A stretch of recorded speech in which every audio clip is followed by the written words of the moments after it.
Depression. Okay. This has been a real struggle for me throughout the years because of my past and everything that I've been through. It's a constant struggle. Very, very constant struggle. Because there's too much going on in my head all the time. And, you know, it's really sad that I can't function inside my own mind correctly. You know, I've got bipolar disorder, and whenever you have bipolar, sometimes you feel like you can conquer the world. Other times you feel like crawling in a hole and staying there forever. And here lately, it's been a real big struggle. My daughter's birthday is coming up. This will be the second one that I'm missing. I haven't seen her in a year. Some of y'all know what happened. Some of y'all don't. And, you know, I'm not going to say that I wasn't at fault with it all. But, you know, she got taken away from me over a year ago. And me being a single mom of 5 other babies at home, I just can't make it back and forth to see her. You know, I've got a full-time job, and I'm a student, and I've got my boys, and, you know, 3 of them are in school, 2 of them are at home, and it's either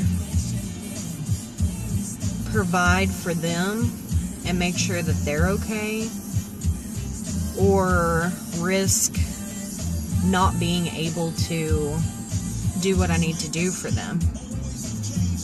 It's constant struggle. And, you know, I feel crappy, completely crappy, for not being able to see her, for not being able to be around her. She's fixing to hit her teenage years, and I'm not going to be there. She's with her dad. I know that she's taken care of. I know that she's happy. But, you know, why can't she be with me? Why can't she come and stay with me? You know, like a weekend out of the month or any of that. It's unfair. You know, I see a lot of people, another thing that just gets on my nerves, I see a lot of people in public with their kids and, you know, them threatening them in public to do this, that, and the other, or just not doing anything. And then, you know, you see people who are drug addicts and drunks that have their kids, ones that, you know, grew up like I did in a very abusive household, and they still have their kids. They've had DHS called on them 500 times, and they still have their kids. Me, I'm one child short just because of allegations and brainwashing. And, you know, depression is a very, very constant struggle. And for some of you that don't know, back in 2010, I had a complete breakdown. I tried to kill myself. I wound up in the hospital. I wound up in a psychiatric place with, you know, people who were more messed up than what I was. And it was scary. Very scary. And then, you know, I brown-nosed my way out of that place, and then I came home and I tried to do it again.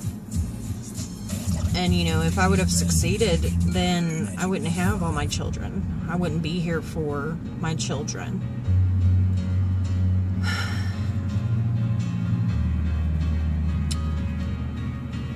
But I just have to keep on reminding myself every day that I'm a good person, and that things happen for a reason, and things will pan out, hopefully, someday.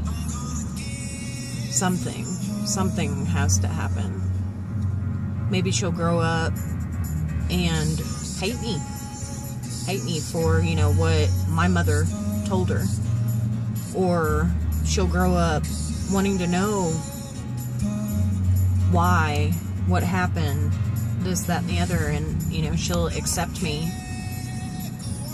And I will always be here. Always be here for her. Always be here for my boys. For those of you who struggle with addiction, struggle with depression, struggle with major issues, whatever, because everybody has something wrong. Everybody. Just know that if you wake up every day and look at the good things, that you can live. If you don't think you can and you want to end it all, then get help. Talk to somebody. Somebody. Anybody. Anybody. Get help. There's always somebody who's going to miss you. And you know, being bipolar, I work on impulse. And if it's not one thing, it's another thing. But just know that there's somebody out there who cares for you, who wants you here. Do it for them if you can't do it for yourself.